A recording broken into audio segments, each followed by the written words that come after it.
नमस्कार, आप देख रहे हैं इंडिया दस्तक और मैं हूं आपके साथ ऋचा। चलिए शुरुआत करते हैं खास खबरों के साथ आज के बुलेटिन की। प्रदेश की नौकरशाही में बड़े फेरबदल की तैयारी है। आगामी निकाय और लोकसभा चुनाव के मद्देनजर जल्दी ही वे डीएम और कमिश्नर हटाए जा सकते हैं, जो चुनाव आयोग के 3 साल के प्रावधान के दायरे में आएंगे। ऐसे में वर्ष 2020 और 2021 में तैनाती पाने वाले 23 डीएम और 6 कमिश्नर की जिम्मेदारियों में बदलाव होगा। अप्रैल मई में नगर निकाय चुनाव होने की उम्मीद है। जैसे ही आचार संहिता लगेगी, चुनाव आयोग 3 साल से एक ही स्थान पर तैनात डीएम और कमिश्नर को हटाने पर विचार करेगा। लोकसभा चुनाव से पहले भी आमतौर पर आयोग ऐसे अधिकारियों की सूची मांग लेता है, इसलिए उच्च स्तर पर निर्णय लिया गया है कि पहले ही ऐसे मामलों पर विचार कर लिया जाए।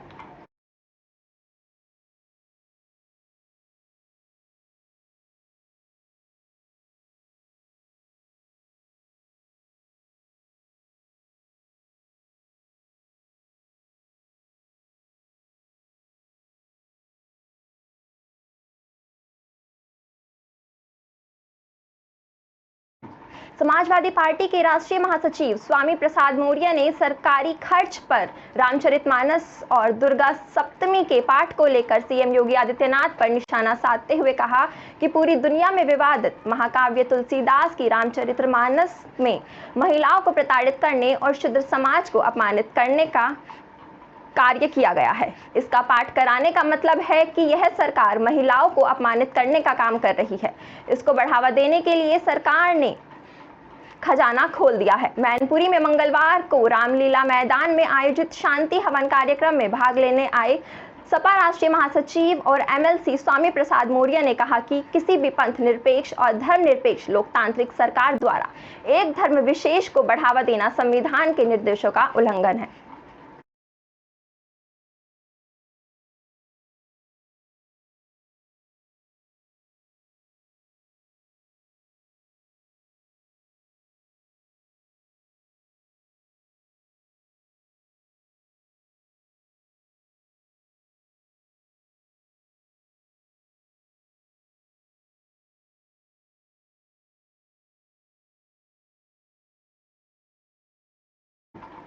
उज्बेकिस्तान से अपने बेटे का उपचार करवाने दिल्ली आई महिला को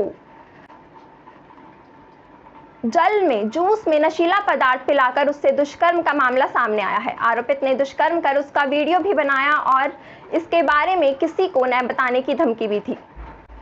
केएन काटज मार्ग थाना पुलिस ने प्राथमिकी दर्ज कर जांच शुरू कर दी है। आरोपित महिला की दोस्त का लिव इन पार्टनर है और फिलहाल पुलिस की गिरफ्त से बाहर है। पुलिस को दी गई शिकायत में महिला ने बताया कि उनके बेटे को कई वर्ष से डिस्क को लेकर परेशानी हो रही थी। उसका इलाज करवाने के लिए वह वर्ष 2019 में भारत आई थी।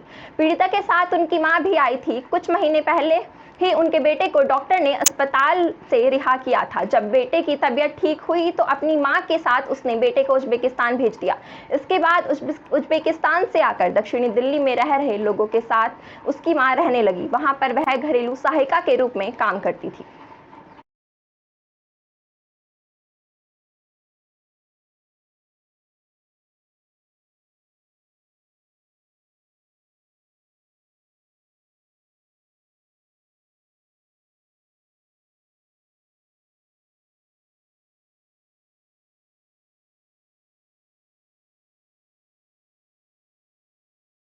उत्तराखंड विधानसभा के बजट सत्र का आज तीसरा दिन है और धामी सरकार आज सदन में बजट पेश करने वाली है।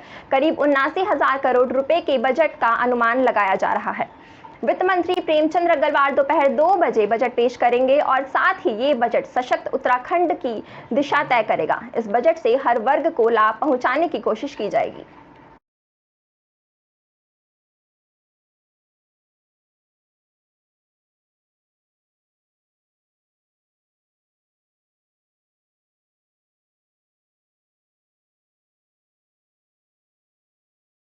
उत्तराखंड के हल्द्वानी में चोरगलिया थाना पुलिस ने एसओजी और वन विभाग की टीम के साथ संयुक्त रूप से कार्रवाई करते हुए गुलदार की खाल के साथ एक तस्कर को गिरफ्तार किया है। तस्कर का नाम सूरज बताया जा रहा है, जो चोरगलिया क्षेत्र का ही रहने वाला है। एसएसपी पंकज भट्ट ने इसका खुलासा करते हुए बताया कि चोरगलिया में चेकिंग के दौरान 24 वर्षीय सूरज के पास गुलदार की खाल बरामद हुई है। पकड़े गए तस्कर ने पूछताछ में बताया कि उसने मांस में जहर मिलाकर गुलदार को पहले मौत के घाट उतारा और उसके बाद उसके दांत बेच दिए और अब गुलदार की खाल बेचने के लिए सूरत जा रहा था।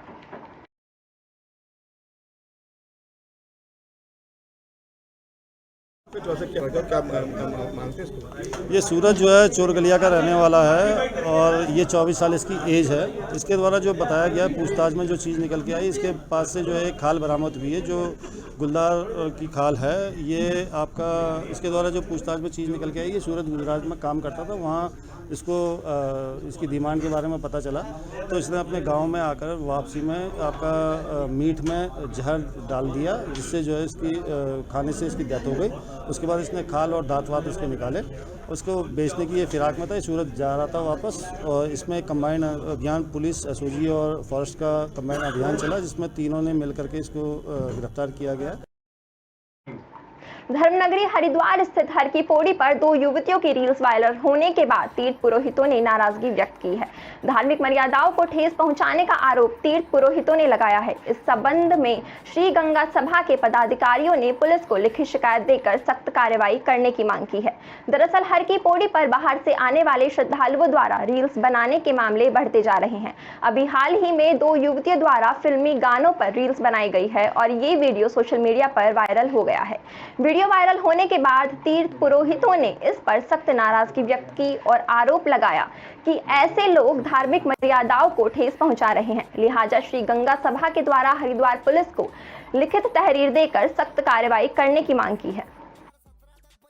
सभा हमारी संस्था ऐसे कृत्य की कठोर निंदा करती है, भर्त्सना करती है और तत्काल प्रशासन को शिकायत दर्ज कराती है कि ऐसे व्यक्तियों के खिलाफ जो धार्मिक मान्यताओं के आधार पर छेड़छाड़ करते हैं, धार्मिक मान्यताओं को हमेशा खराब करने का काम करते हैं, ऐसे लोगों के खिलाफ सख्त कार्रवाई हो और प्रशासन उनके खिलाफ सख्त कार्रवाई करे ताकि आने वाले जो श्रद्धालु हैं उनकी धार्मिक आस्था बच सके, हरिद्वार में सनातन धर्म की मान्यताएं परंपराएं जीवित रह सके, उसके लिए कार्य होना चाहिए। कि जिस प्रकार से आज का युवा वर्ग पाश्चात्य संस्कृति से ग्रसित होकर अपने धर्म स्थलों पर, तीर्थ स्थलों पर इस प्रकार के अमर्यादित वीडियोस, फोटोज़ कर रहे हैं, मुझे लगता है कि इसको अब क्योंकि यात्रा सीजन शुरू होने वाला है, ये घटनाएं आगे भी और होने वाली हैं। मुझे लगता है कि इस पर अभी कड़े नियम बनाने पड़ेंगे। देखिए, पूर्व में भी इस तरह की घटना हुई है और वीडियो आप लोगों के माध्यम से या पब्लिक के माध्यम से हम लोगों को प्राप्त हुआ, उसमें आवश्यक जो पुलिस कार्रवाई होती है वो की गई थी। आप लोगों के माध्यम से अब क्योंकि सीज़न शुरू हो रहा है तो लोगों से अपील भी की जा रही है कि ये धार्मिक आस्था का केंद्र है हरिद्वार हर की पौड़ी, तो वहाँ पे इस तरह की कोई एक्टिविटीज़ न करें जिससे लोग आहत हों। लक्सर कोतवाली क्षेत्र स्थित अलावलपुर गांव में देर रात हथियारबंद बदमाशों के घुसने से हड़कंप मच गया था। लूट के इरादे से आए 3 बदमाशों ने एक ग्रामीण के घर को निशाना बनाया था। एक परिवार को बंधक बनाकर सदस्यों से जमकर मारपीट करने का भी मामला सामने आया है। शोर शराबा सुनकर जागे ग्रामीणों ने एक बदमाश को पकड़कर जमकर उसके साथ मारपीट की। वहीं दूसरे बदमाशों ने अंधेरे का फायदा उठाकर फरार होने में कामयाब रहे।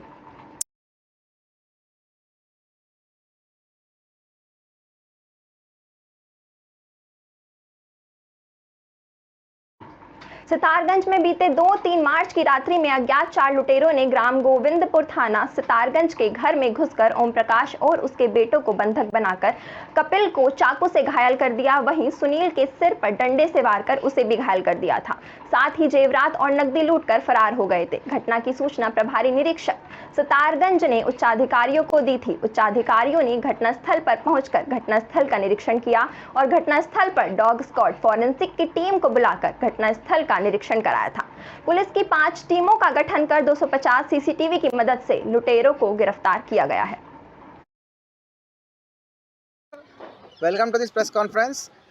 आज सितारगंज पुलिस द्वारा बहुत बेहतरीन काम करके प्रोफेशनल पुलिसिंग का नज़ारा दिखाते हुए 2 और 3 की रात्रि को जो भीषण मतलब एक तरफ से बहुत ही संगीन और भीषण जो लूट हुआ था उसका खुलासा किया जा रहा है।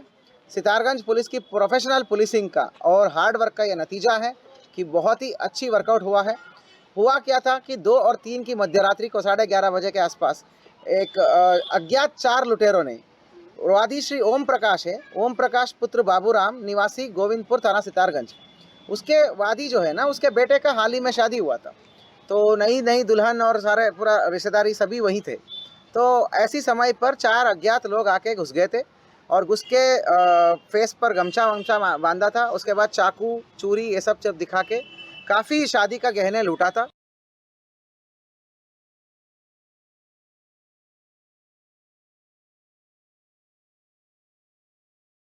पुलिस की प्रोफेशनल पुलिसिंग का और हार्ड वर्क का यह नतीजा है कि बहुत ही अच्छी वर्कआउट हुआ है। हुआ क्या था कि 2 और 3 की मध्यरात्रि को 11:30 बजे के आसपास एक अज्ञात 4 लुटेरों ने वादी श्री ओम प्रकाश है, ओम प्रकाश पुत्र बाबूराम निवासी गोविंदपुर थाना सितारगंज, उसके वादी जो है ना उसके बेटे का हाल ही में शादी हुआ था, तो नई दुल्हन और सारे पूरा रिश्तेदारी सभी वहीं थे। तो ऐसी समय पर 4 अज्ञात लोग आके घुस गए थे और घुस के फेस पर गमछा वमछा बांधा था, उसके बाद चाकू चूरी ये सब दिखा के काफ़ी शादी का गहने लूटा था। Welcome to this press conference. आज सितारगंज पुलिस द्वारा बहुत बेहतरीन काम। ऐसी ही देश और दुनिया की तमाम खबरों के लिए देखते रहें इंडिया दस्तक। नमस्कार।